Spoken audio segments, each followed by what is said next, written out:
Distortion can be intentionally used by audio engineers as a musical effect. Distortion is also sometimes called saturation, overdrive, or nonlinear processing. This effect can be found on many types of analog hardware. Guitar players are probably familiar with using an amplifier to create distortion.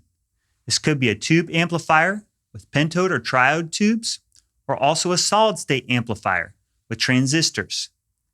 The important thing to realize is that different circuit components create different types of distortion. Another example is the diode, commonly found in guitar pedals to create this effect. Audio engineers have also been known to intentionally use an analog mixing console for distortion because the input transformer will saturate in a very subtle way. Engineers will also print signals onto magnetic tape, specifically because magnetic tape domains will distort in a very pleasing way. We can recreate and simulate all these different types of distortion effects by writing our own computer code. In this section, we're going to implement lots of different algorithms, including rectification, clipping, and bit crushing. First, let's open up our digital audio workstation and look at several algorithms that are commonly found in audio software. Then, we'll jump into MATLAB and implement our own distortion effects.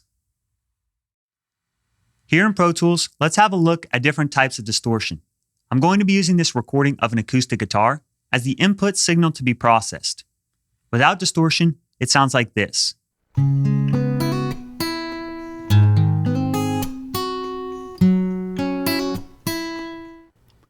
Now, I'll go through and use different audio plugins to create different distortion effects. First up is the Rectify plugin. It can be used for rectification.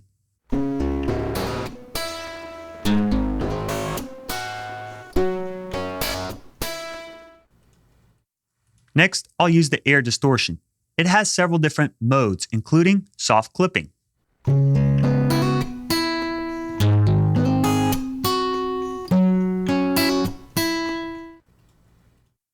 Another mode of this plugin is called hard clipping. It sounds like this.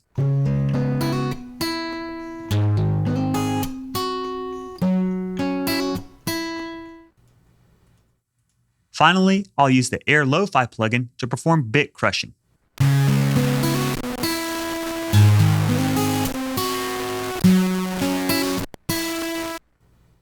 As you can hear, these different types of distortion can create all kinds of different sounds.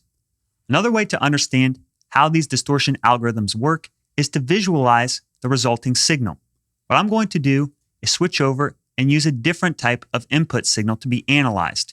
I'm going to use this signal generator. It will create for me a sine wave. I already went ahead and printed this sine wave down here on this track. This way we can compare what the unprocessed input signal is compared to the processed distorted signals. Now what I'll do is go one by one and print this sine wave through those same exact plugins that I showed you before. First up is the Rectifier. This is what the sine wave sounds like without distortion. Now with the Rectifier, I'll go ahead and print this on its own track.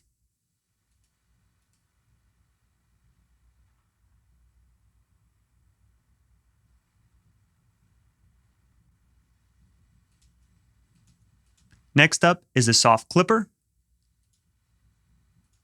Here's what it sounds like. I'll print it again.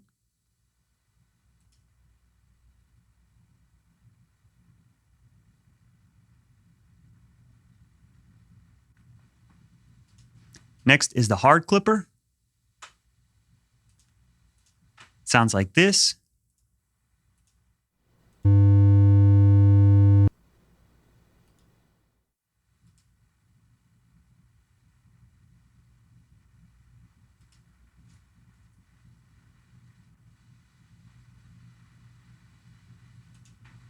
And lastly is bit crushing. It sounds like this. Print that on its own track.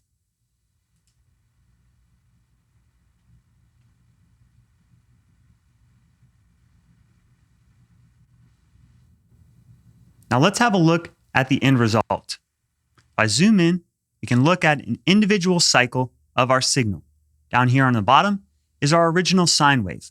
When we perform rectification, here the parts of our signal that had a negative amplitude are changed to positive. With soft clipping, what we're going to do is smooth over the tops of the peak. With hard clipping, we're going to have an abrupt cutoff of the signal near the top of the peak. And with our bit crushing, we're going to end up with this stair-step type of signal. So as you can see, there are many different types of distortion. In our next coming videos, what we'll do is look at how we can write our own algorithms in MATLAB to perform these types of effects.